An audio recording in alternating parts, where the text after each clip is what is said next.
Have you ever wondered to yourself why, when we live in an era of knowledge, that seemingly people, older people, that possess this knowledge don't share it.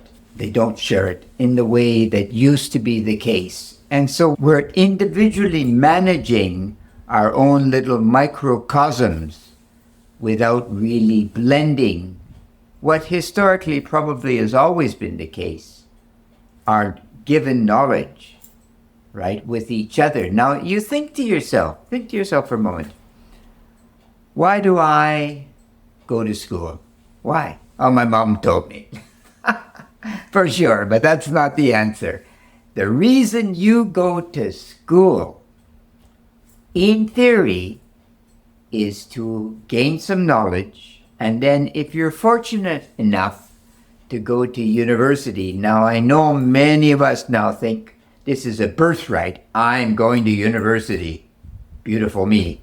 But it need not necessarily be the case as the costs rise. And I read in the United States, for instance, Canada, less and less people want to go to university, for instance. So let's say you're fortunate though. You go to university, get a job, eventually you meet a girl or a boy, it's romance, marriage, children, etc. But along this way, what am I doing? What am I doing? I'm, of course, focused on me, my little family unit.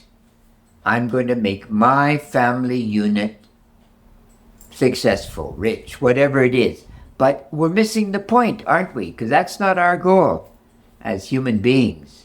It's to share this knowledge that I gain over time with humanity.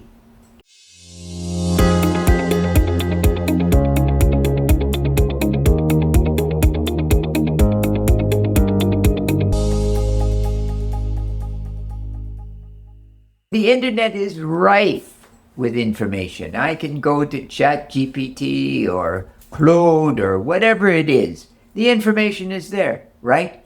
But somehow a machine telling me something and a wise, wizened old man or woman telling me something, that has a difference, right? It has a difference. It really does. So when you think about knowledge, the real knowledge can only be imparted by another loving, hopefully loving human being. This could be your parents, could be a mentor. Gosh, it could even be a good friend if you're fortunate to meet a wise friend along the way. So let's step back for a bit and see where we've come from. You know, we've done a really good job as human beings. Many people don't believe this, but life today is probably the best it's ever been. And even though the internet and the CBC and all the rest of them are telling you that war is at your doorstep, this is not true. Actually, war, that accursed phenomenon, is actually declining worldwide as a percentile basis of time in human beings. It's actually going down. And so we're actually living better lives, but we are becoming sadder. More and more people are materially successful but sad in their heart. So what was the promise of this development? Well, originally in the West at least, we had revolution. The American Revolution, followed by the French Revolution, and this really established a pattern. You know, and Europe didn't maybe have revolutions till 1848, but yes, there was an attempted revolution there at least. In 1848, my great-grandfather was freed from being a serf, freed. So he was a slave, effectively a slave, and he was freed. So you don't have to be pink, orange, blue, black to be a slave. Slavery is a curse for all generations and all races.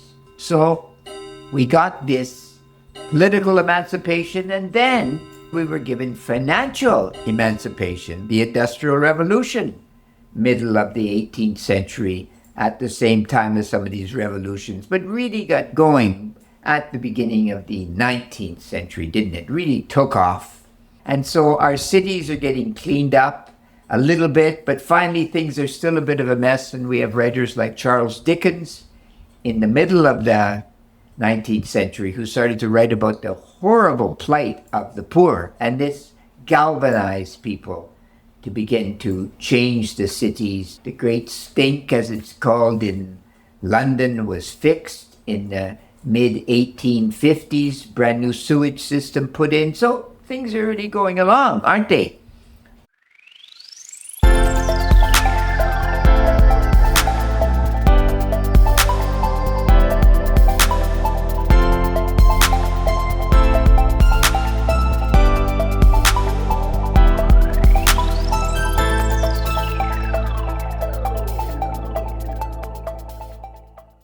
But then Nietzsche comes along and he says, God is dead. Now, to be fair, we also have transcendentalism at the same time with Emerson. Ralph Waldo Emerson is also espousing a form of a new connection with God, as was Spinoza several centuries before him, right?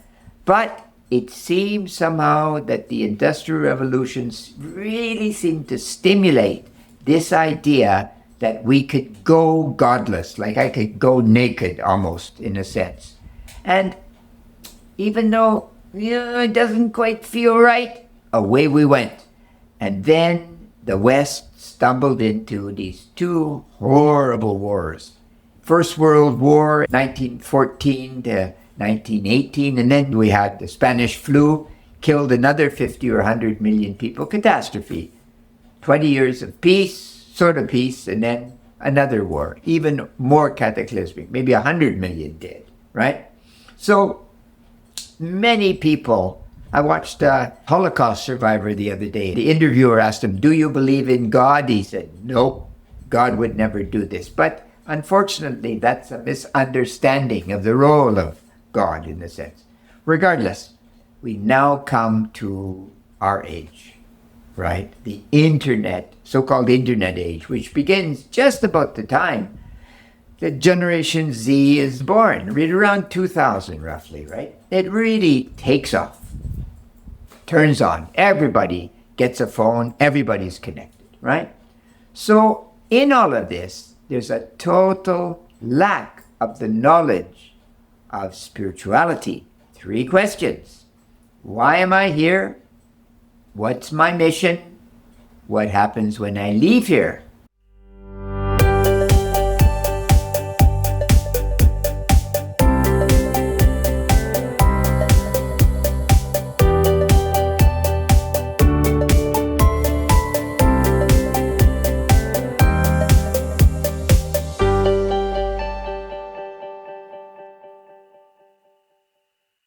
And the human mind doesn't respond well to nothing, right? Because it's probably not true, for starters. And secondly, it produces kind of a nausea, if I can put it this way, in human beings, in all of us. So this knowledge that we've been aspiring to share with each other seems to have been stifled somewhat by this idea that there is no God. No universe, no Gaia. There's all of these concepts are pointless. The new atheists are espousing effectively there's nothing at all. There's just me, little me, big me, whichever me you want. And I'm expunged, I die, bad luck. That's it.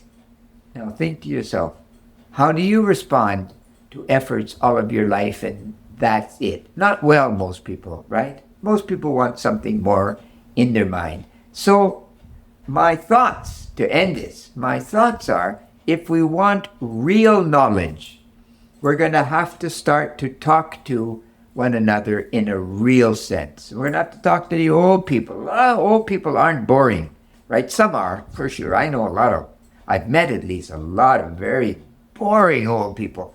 But the ones that are alive, that don't quit, keep working, whatever that means, right? Keep striving, keep hoping, keep loving, whatever, have a lot to say, right? So knowledge can be gotten from those individuals and it can make all of our lives a lot better. So You take care. And you know what they say. You know what they say. Critical thinking is everything, especially if we're going to gain some knowledge in this world. And critical thinking is great. Truly great. You take care. God bless. Bye-bye.